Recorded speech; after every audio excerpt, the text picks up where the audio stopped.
اس تقریب کے اندر حضور اکرم صلی اللہ علیہ وآلہ وسلم سے مروی روایات کی صرف ابتدا کی جاتی ہے، اور اس ایک روایت کے لیے اتنی بڑی تقریب سجائی جاتی ہے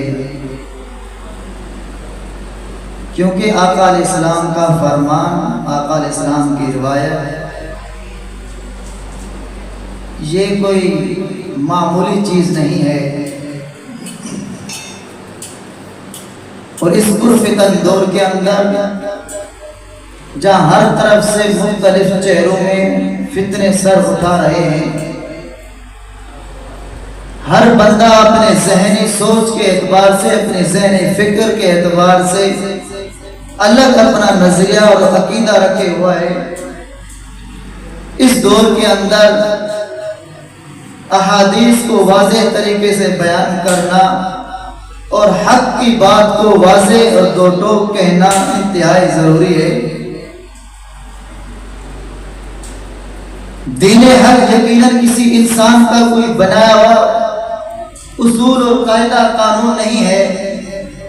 بلکہ دین اسلام یہ آسمانوں سے نازل شدہ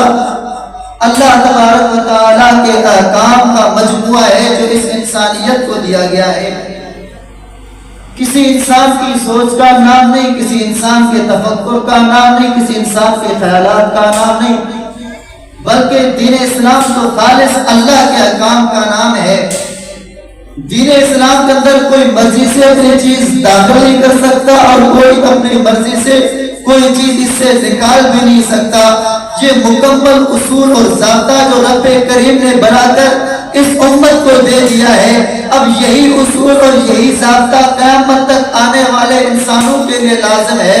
اگر کوئی شخص اپنی ذہنی سوچ کے اعتبار سے، اپنے تفکر اور خیالات کے اعتبار سے اس اصول سے ہٹ کر کوئی اصول اختیار کرتا ہے تو دین اسلام نہیں کہا جائے گا، بلکہ وَمَن يَبْتَغِ غَيْرَ الْإِسْلَامَ غَيْرَ الْإِسْلَامِ دِينًا فَلَن يُقْبَلَ مِنْهُ کے تحت اس سے وہ دین نہیں لیا جائے گا، اس کو دین بھی نہیں کہا جائے گا، دین اسلام بھی نہیں کہا جائے گا، اور اس خیال اور عقیدے والے شخص کو مسلمان بھی نہیں کہا جائے گا۔ مسلمان صرف وہی ہوگا جو قرآن کو اپنا امام سمجھتا ہے، آقا علیہ السلام کے فرمان کو اپنا رہنما سمجھتا ہے۔ ان دو چیزوں کو مضبوطی سے پکڑ کر جو چلتا رہے گا وہ ہدایت کی راہ پر بھی ہوگا، دین اسلام پر بھی ہوگا، کامیاب طریقے پر بھی ہوگا، جنت کے راستے پر بھی ہوگا۔ لیکن اگر قرآن کا انکار کر دیتا ہے یا حدیث کا انکار کر دیتا ہے تو پھر کتنا بڑا جبہ اور کبا کیوں نہ ہو، تو پھر کتنا بڑا ظاہری صورت کے اعتبار سے ولی کیوں نہ سمجھ میں آ رہا ہو، تو پھر اہل بیت کی محبت کا نعرہ کیوں نہ لگائے، اگر قرآن کا انکار کرتا ہے، صرف حدیث کو لیتا ہے تب بھی مسلمان نہیں رہتا، صرف حدیث کو لے لے، قرآن کا انکار کر دے تب بھی مسلمان نہیں رہتا۔ دونوں چیزوں کو مضبوطی سے پکڑے گا تو پھر راہ ہدایت پر اسی کو سمجھا جائے گا، لیکن کسی ایک چیز کے ایک حصے کا بھی انکار کرے گا تو دین اسلام نہیں ہوگا، وہ کفر ہوگا۔ یہ عقیدہ رکھنے والا مسلمان نہیں، کافر ہوگا۔